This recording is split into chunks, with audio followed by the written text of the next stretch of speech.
Good afternoon and welcome back. I'm Marcus Peter. National Review has an article, Universities Have Seller's Remorse, and it opens with a predictable report.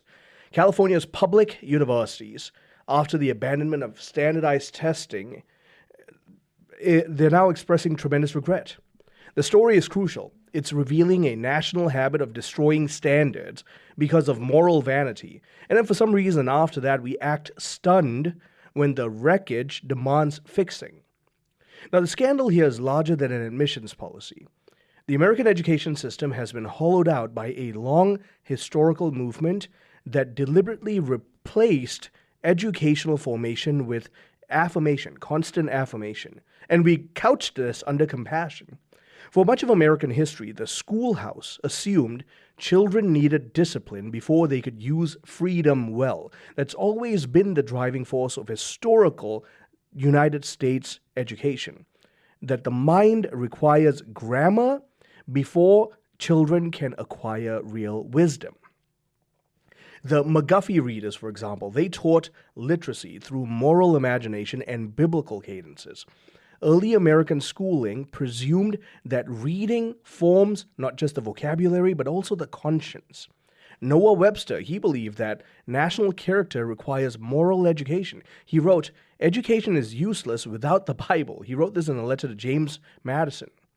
That older model had limitations, sure, and it had certain failures, because every human institution does. But even so, it understood there's something about our nature that requires to be corrected in the path of virtue. Unfortunately, we are also tremendously self-congratulating, and we have experts who do that today. And they've misplaced that notion with their own confidence. Education exists at the natural level to form virtuous and productive human beings who can seek truth so that they can serve the common good. It trains attention so the mind can receive reality without being childish. It trains our memories so that individuals can inhabit whole civilizations without pretending to be tourists while enjoying the joys of inheritance. And it trains reason so that citizens can judge arguments well, not obey the latest emotional stampede that they have. And so it trains virtue. Why? Because liberty necessitates virtue. The Greek philosophers understood this. They had tremendous sanity. Many modern administrators, unfortunately, don't. Socrates told the Athenians to care for your soul in Plato's Apology. He basically was summoning them. Treat education as a moral conversion, not just a thing you do as part of your life.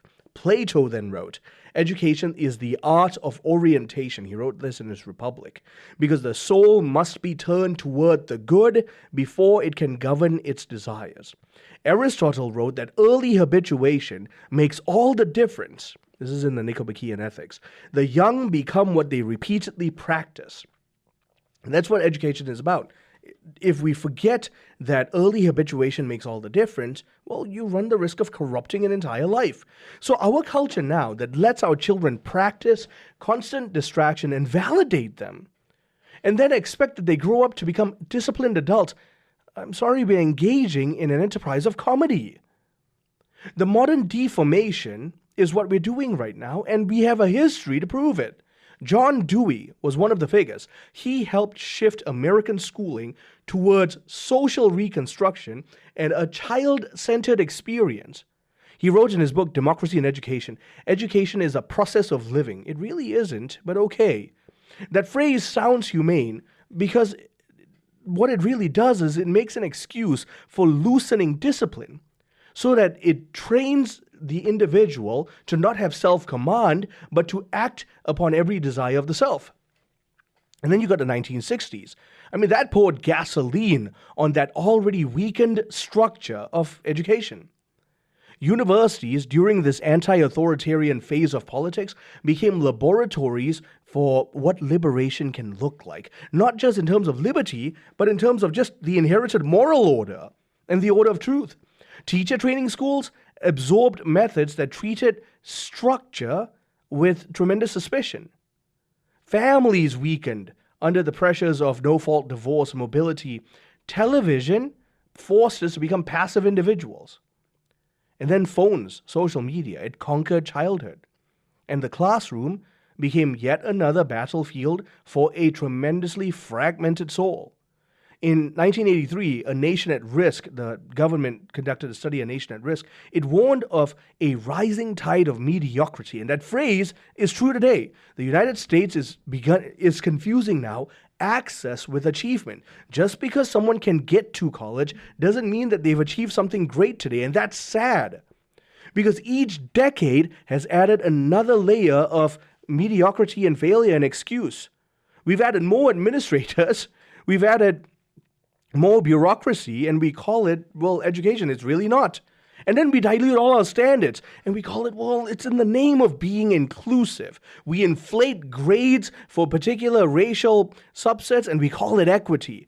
I mean, we sent nearly everyone in the past 4 generations to college in the name of opportunity. Not everyone needs to go to college. Frankly, not everyone deserves to go to college. It ought to be one path amongst many for the sake of individuals growing up to serve the common good. Because now the tail is wagging the dog. College has now unfortunately become necessary for so many jobs that once required competence and character. Not 4 years of tuition, and frankly, tuition-sponsored adolescence, I might add. Because many of these people are graduating college now, and they're no better than the high school freshmen I used to teach. College should be a privilege and a path amongst many paths. Society needs excellent mechanics and nurses, builders, soldiers, tradesmen, entrepreneurs, and parents, as surely as it needs engineers and physicians and scholars. A nation that despises practical mastery gets expensive incompetence, which is what we have right now. Because then we hire consultants and experts to explain why we have a brain drain. We caused this. The Catholic story in America has also suffered. Catholic education once existed to form saints and citizens through a sacramental worldview and a serious, rigorous academic inheritance. After the Land O'Lakes Statement in 1967, many Catholic universities pursued autonomy from the church. The enthusiasm of teenagers asking for car keys after failing the catechism just flooded these institutions. The document declared Catholic universities must have true autonomy and academic freedom against authority of whatever kind, including the church. And the result was predictable. We had universities, Catholic universities, that tried to compete with everything secular universities were doing, peppering the faith on top. And we wondered why Catholic education lost its quality and why we are unable to compete with secular education. The church's teaching is wiser than any of these newfound fashionable theories that keeps exhausting our generations. Gravissimum Educationis of the Second Vatican Council teaches true education seeks the formation of the human person in the pursuit of his ultimate end. Pius XI wrote in Divini Ilius Magistri, education must form the whole man because the child has a final destiny, and we must resist reducing this person to economic material. John Paul II taught us in Ex Corde de Ecclesia, a Catholic university is born from the heart of the church. Because at the theological level, education aims at the heavenly sanctification of the soul through virtue and wisdom. At the civic level, we're raising children to become adults at responsible service of the common good. At the intellectual level, we're supposed to be raising children to become adults who seek the truth at all cost.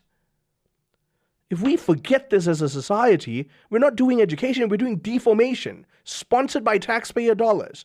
We have failed our children by expecting less from them and speaking endlessly about their potential. We've failed them because we've given them screens and validation before the fullness of truth in Christ and an expectation of the heights of their intellect and reason. We failed them because we treat any difficulty they face as harm against them. And we dare not correct them, because if we do, oh gosh, their fragile egos will be bruised. No, what is required is seriousness.